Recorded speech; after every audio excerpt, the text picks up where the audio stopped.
नमस्कार, स्वागत है आप सभी का बी वेल्दी में। कुछ दिनों पहले मैंने एक कम्युनिटी पोस्ट डाला था और आपसे कहा था कि देखिए एक कॉन कॉल होने वाली है फ्रैंकलिन टेम्पल्टन के जो इंडिया प्रेसिडेंट हैं उनके साथ। तो आपके जहन में कोई सवाल है अगर ई वोटिंग के पहले तो आप लिखिए और मैं कोशिश करूंगी उस सवाल का जवाब देने की। तो कॉन कॉल हुई और कई लोगों ने पार्टिसिपेट किया था उसमें, तो सबको सारे सवाल पूछने का मौका नहीं मिला, लेकिन आपके जितने सवाल मेरे लिस्ट में थे उसमें से ज़्यादातर के जवाब मुझे मिल गए। कुछ तो मैंने पूछे और कुछ बाकी लोगों ने पूछ लिए थे, क्योंकि सबके सवाल मोर और लेस आई गेस सबके कॉमन थे, वही 4, 6, 8 सवाल सबके जहन में है। तो आज के वीडियो में मैं उन 7, 8 सवालों के जवाब आपको दे दूंगी ताकि आपको थोड़ी सी क्लैरिटी मिल जाए और आप उस क्लैरिटी के साथ वोटिंग के लिए जाएं मतलब घर से ही करना है, ये वोटिंग है। मैं नीचे डिस्क्रिप्शन बॉक्स में उन सवालों की लिस्ट भी पकड़ा दूंगी काउंटर के साथ, ताकि आप सीधे वहां पर अपना सवाल देख सकते हैं और आपका जो जवाब है वो भी सुन सकते हैं क्या है। तो पहला सवाल ये था भाई कि ये जो ई वोटिंग होगी उसका रिजल्ट कब तक आएगा सामने। तो ये जो माना जा रहा था कि 26 से 28 ई वोटिंग है और उसके बाद एक दिन कॉन्फ्रेंस कॉल है, video conference call unit holders की तो के साथ रदर तो और उसके अगले दिन या 2 दिन के अंदर रिजल्ट आ जाएगा, लेकिन ऐसा नहीं होगा। यहाँ पे उन्होंने जो फंड हाउस के जो इंडिया प्रेसिडेंट हैं उन्होंने क्या बोला कि SEBI would appoint an observer to observe the e voting process. The results of the voting would not be declared by us, would not be declared by us as soon as the voting is over, but would be given to the Supreme Court in a sealed envelope along with observers report। मतलब ये कि fund house नहीं declare करेगा वो result, और जो observer है उसकी ऑब्जर्वेशन वो उसकी रिपोर्ट एक सील्ड एनवेलप में सुप्रीम कोर्ट को दी जाएगी। सुप्रीम कोर्ट में ये कब जाएगा? ये 18 जनवरी वाले हफ्ते में किसी दिन सुप्रीम कोर्ट में हियरिंग होगी और उसके बाद वो रिजल्ट डिक्लेयर किया जाएगा। तो आपको इमीडिएटली तो खैर नहीं मालूम होगा, दिसंबर में नहीं मालूम होगा, इंतज़ार करना पड़ेगा। एक क्वेश्चन का आंसर हो गया। दूसरा था कि एक बार जब डिक्लेयर हो जाएगा रिजल्ट और मान लीजिए कि आपने जिस फंड में निवेश किया है उसको बंद रखने का ही फैसला होता है, तो फिर पैसे मिलने कब शुरू हो जाएंगे? तो इसमें क्या है, उन्होंने बताया कि यस मिलने के बाद there is a second authorization vote to be taken that will be another 3 to 4 weeks process. Court से मालूम चल जाएगा, उसके बाद एक और वोटिंग होगी जिसमें आपको बेसिकली चुनना है कि ट्रस्टी जो है फंड का वो लिक्विडेट प्रोसेस करने का जो पूरा काम है वो ट्रस्टी करे या फिर एक थर्ड पार्टी यहाँ पर डेलॉयट वो करे। तो जब वो हो जाएगा उसके बाद ही पैसे आपको मिलने शुरू होंगे। तो अब देख लीजिए कि 18 जनवरी वाला वीक में आपको कैलेंडर देखना पड़ेगा, यहाँ पे आपको मालूम होगा कि रिजल्ट क्या आया है। उसके बाद उन्होंने कहा कि 3 से 4 हफ्ते मतलब 25 वाला हफ्ता, 1 फरवरी वाला हफ्ता, 8 और 15 फरवरी वाला हफ्ता गया, तो 22 फरवरी वाले हफ्ते से उसके बाद से पैसे मिलने की उम्मीद की जा सकती है। तीसरा सवाल कि कितने पैसे मिलेंगे, कैसे मिलेंगे, क्या होगा और पैसे क्या लगातार मिलेंगे या फिर किस तरीके से? तो ये 2 सवालों को मैं एक में क्लब कर देती हूँ। उन्होंने कहा कि there will be a proportionate distribution of money. तो ये कैसे किया जाएगा? इसको आप एकदम आसान शब्दों में ऐसे समझ लीजिए कि मान लीजिए कि किसी एक स्कीम में 3000 करोड़ रुपए हैं और यूनिट्स कितनी है बाजार में उसकी, मतलब निवेश पूरे निवेशकों को मिला के कितनी यूनिट है बाजार में? 3000। तो पर यूनिट 1 करोड़। उस तरीके से वो डिस्ट्रीब्यूट होगा पैसा।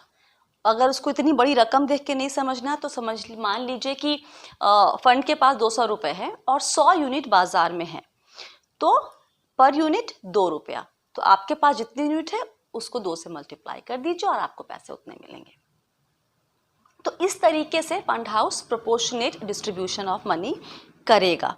उन्होंने जो उदाहरण देके समझाया था वो बहुत ही सिंपल, मतलब था तो बड़ा सिंपल सा, लेकिन मुझे लगा था कि इसमें और समझने की जरूरत है कि वहाँ पे आप एनएवी वगैरह को के बारे में फिर सवाल करने लगते। यहाँ पर एक मैंने इसके बारे में, इस पूरे डिस्ट्रीब्यूशन प्रोसेस के बारे में 5-6 लोगों से बात की है और जो सबसे आसान तरीका मुझे समझ में आया था वो यही कि इस तरीके से पैसे बटेंगे, क्योंकि एनएवी वगैरह तो चेंज होती रहेगी हर दिन की। जो कांस्टेंट है 24 अप्रैल के जिस दिन बंद हुआ था फंड, उस दिन आपके पास कितनी यूनिट थी वो कांस्टेंट है, तो उसके हिसाब से वो पूरा कैलकुलेशन आपको दिया जाएगा। तो आपके पास कितनी यूनिट है और फंड के पास कितना पैसा है उसके हिसाब से काम होगा। थर्ड क्वेश्चन हो गया। और हाँ, ये सवाल कि पहला ट्रांच चलो मिल जाएगा मान लीजिए फेब एंड या मार्च में, उसके बाद क्या? तो उन्होंने कहा कि जैसे जैसे पैसे आएंगे होपफुली हमारा गोल ये रहेगा कि मंथली या 6 हफ्ते में एक बार पैसा दिया जाए। जैसे पैसे वापस आएंगे वो पैसे वापस लौटा दिए जाएंगे। We will not wait for long period of time, periodic payment हम करते जाएंगे।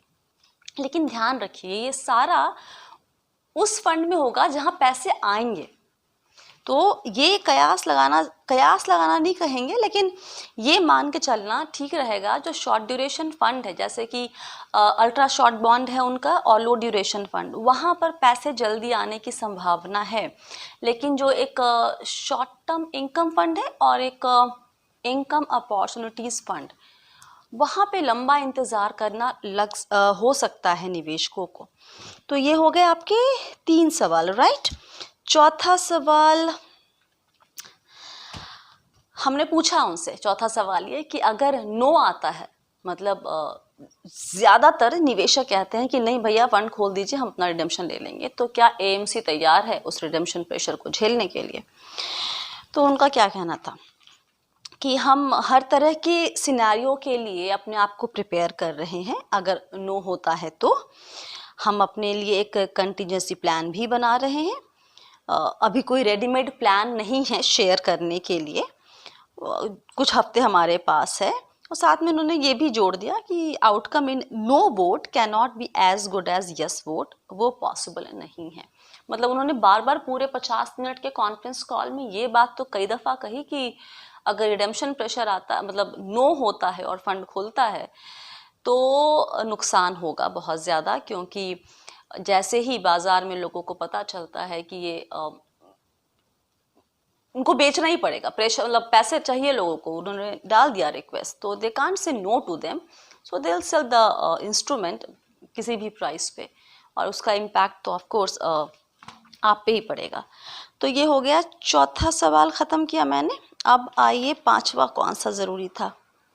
उनसे मैंने पूछा कि कोई टाइम फ्रेम देंगे आपकी, कब तक लोगों के पैसे वापस होंगे? इतना मुश्किल क्यों है आपके लिए बताना कि ए स्कीम में इतना टाइम लग सकता है, बी में इतना, क्योंकि 6 है आपके पास, सारे इंस्ट्रूमेंट हैं, आपके लिए कैलकुलेट करना बहुत आसान होगा।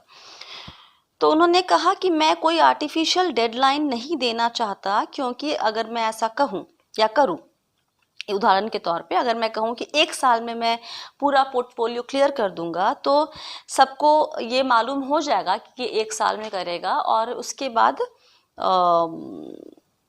हमें अच्छा भाव नहीं मिलेगा, खरीदार हमसे औने पौने भाव पे खरीदेंगे। तो ऐसा नहीं है कि हम हर इंस्ट्रूमेंट के मैच्योर होने का वेट करेंगे, लेकिन हम कोई डेडलाइन नहीं देना चाहते हैं। तो अगेन जो मैंने पहले कहा, इसका अगर कहते हैं ना कि इन लाइंस के बीच में से मतलब निकाला जाए, तो ये निकल रहा है कि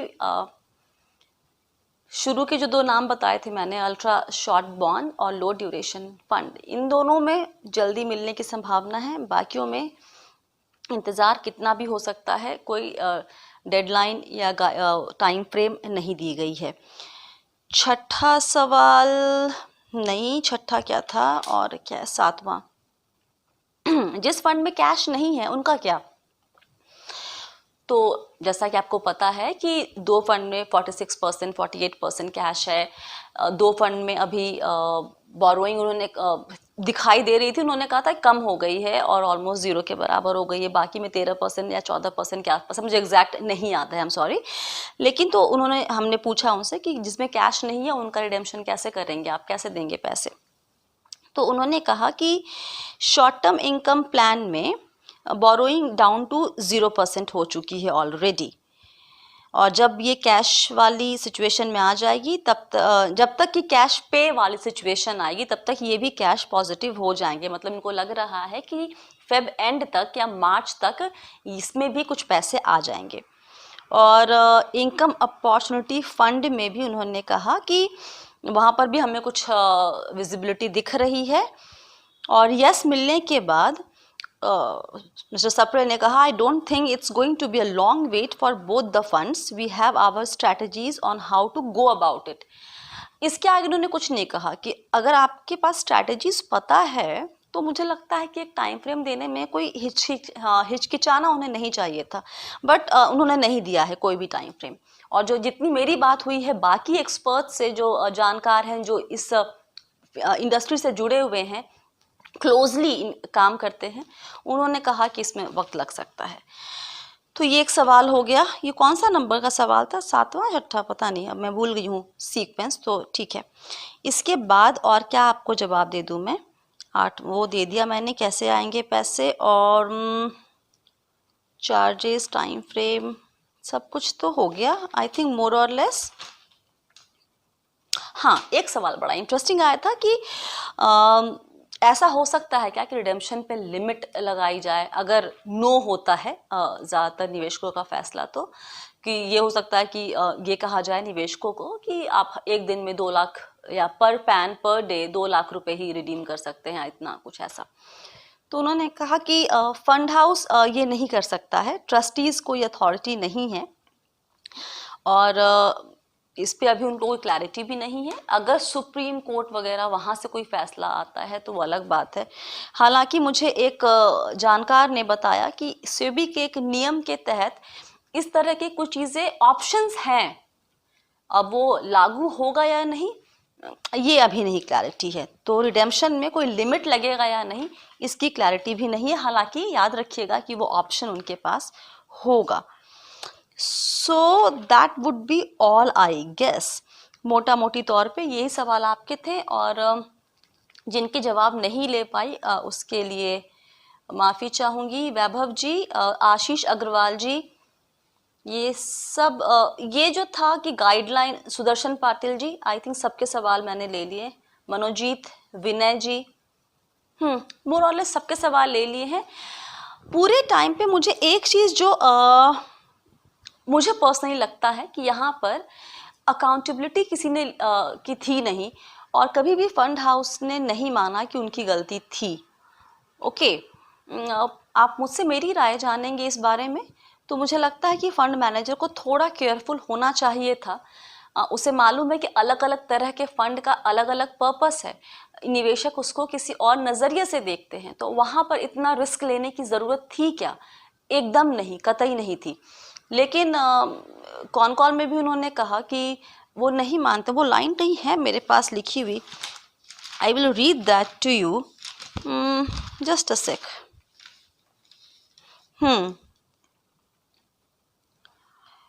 So this assumption that something wrong was done is not what we believe। और मतलब इनको नहीं लगता इन्होंने कुछ गलत किया, गलत उस सेंस में शायद किया हो ना किया हो तो खैर बाद में मालूम चलेगा, लेकिन मुझे लगता है कि फंड मैनेजर को थोड़ा सा केयरफुल होना चाहिए था किस तरह का इंस्ट्रूमेंट लिया जा रहा है। और एक निवेशक के तौर पे हमें भी, क्योंकि हमें वहाँ पे ज़्यादा रिटर्न मिल रहा था तो हम लालच कर रहे थे, ये बात आप माने या ना माने, द फैक्ट इज़ कि हम ग्रीडी हो जाते हैं। जहाँ पर हमें 2% 3% का एक्स्ट्रा रिटर्न दिखता है तो हम बिना रिस्क को देखे हुए कूद पड़ते हैं।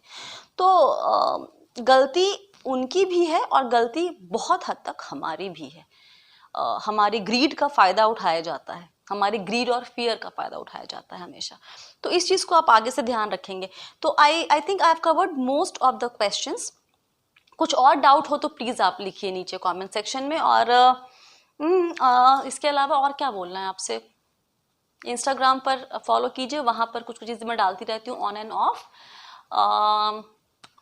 नया वीडियो जल्दी आएगा, नया साल आने वाला है तो 1-2 वीडियो उसके हिसाब से क्या जानना चाहेंगे अगर आप बताएंगे तो मैं लिख दूँ, एक वीडियोस पे ज़रूर बनाना चाहूँगी।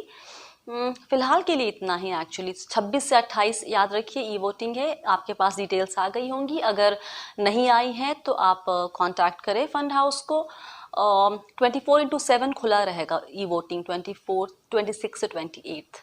और अगर मिस हो जाता है 26 से 28 पे आप नहीं कर पा रहे हैं वोटिंग, 29 को जो 2 घंटे का एक वीडियो कॉन्फ्रेंस कॉल होगा हर अलग अलग स्कीम की अलग अलग टाइम पे, उसमें अपना वोट दर्ज करवा सकते हैं। इस बात को भी ख्याल रखिएगा।